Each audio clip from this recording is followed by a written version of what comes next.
Pangalawang digmaan. Ang pangalawang digmaang pandaigdig o World War II ay isang malawakang labanang militar na nangyari mula 1939 hanggang 1945. Ito ang nagresulta mula sa pag-escalate ng mga tensyon sa Europa at iba't ibang bahagi ng mundo.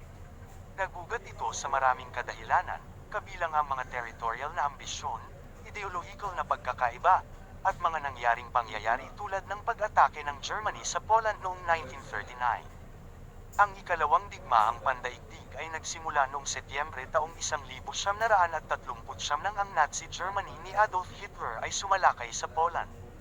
Sa bisa ng isang kasunduan sa pagitan ng Germany at Unyong Sobyet na kilala bilang Molotov-Ribbentrop Pact, pinahagi ang Poland sa pagitan ng dalawang kapangyarihan.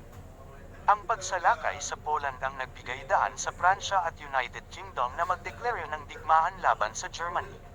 Sa kabila ng labanang ito, nagsimula ang yugto ng Phony War kung saan may relative na katahimikan sa front ng kanluran. Ngunit noong 1940, sumiklab ang Blitzkrieg, isang mabilis at masalimuot na estratehiya ng pagsalakay na ginamit ng Germany, at inaatake nila ang Denmark at Norway bago pumunta sa Pransya. Ang Battle of Dunkirk noong 1940 ay nagresulta sa pag-evacuate ng Allied forces mula sa beach ng Dunkirk sa Pransya. Habang ang Alemanya ay nagtagumpay sa kanilang pagsalakay sa France, nagkaroon ng Battle of Britain sa Erie, kung saan nagtagumpay ang Royal Air Force Staff ng Britain sa depensang hukbo ng Alemanya.